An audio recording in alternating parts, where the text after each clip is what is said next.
We are working on the welcome message project from the YByte Python curriculum available at www.ybyte.in.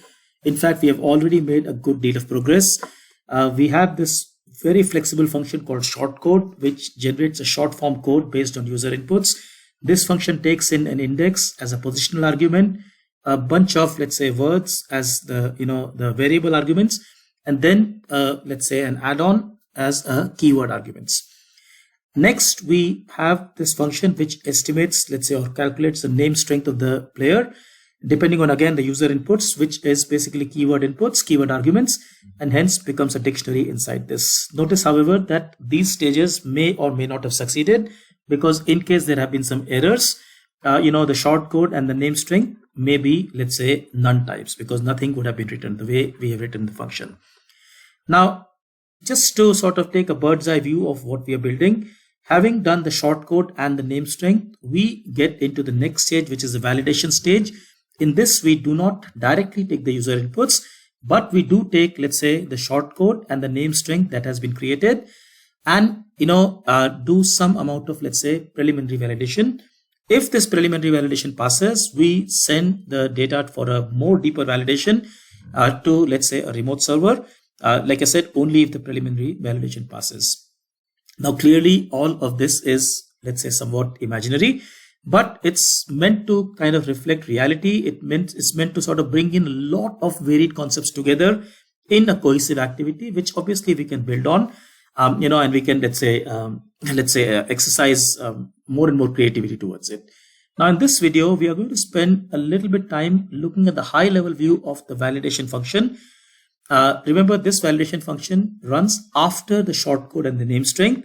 So once, for example, the user has obtained the shortcode and name string, we invoke the validate function. Now, for this validate function, we are using keyword arguments, which means that we are going to pass the arguments as, for example, sc is equal to shortcode, ns is equal to name string. Now, shortcode and name string are what we've obtained, for example, having run the shortcode function and the name string function.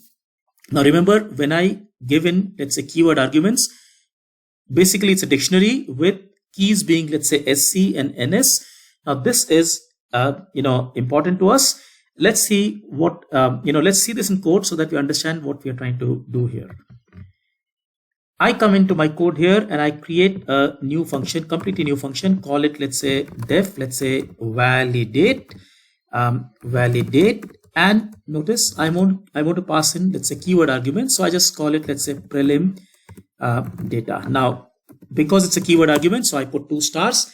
For now, I'll just go and say print, let's say, prelim data. Now, of course, we have done this before, for example, when we first introduced keyword arguments, but we'll do it again because there's a very specific point I want to make with respect to this function. Now, in order for me to have access to this function, I must run my code once again. So I do that now.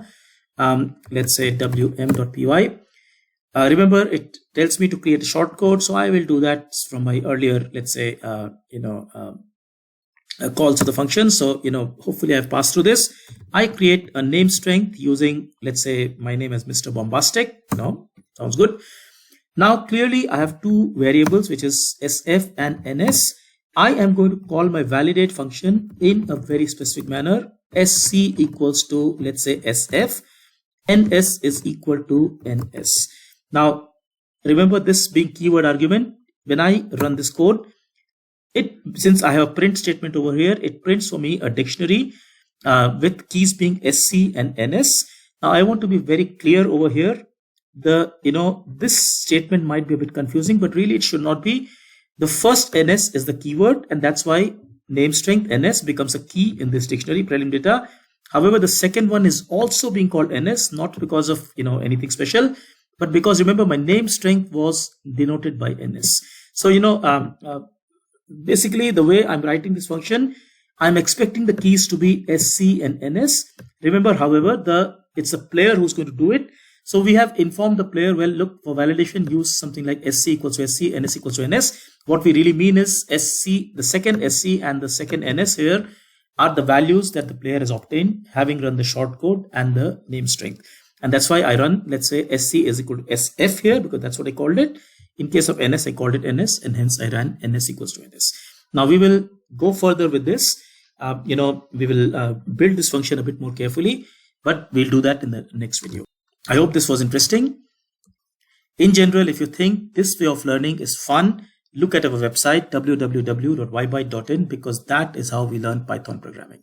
Take care. Thank you so much. Bye-bye.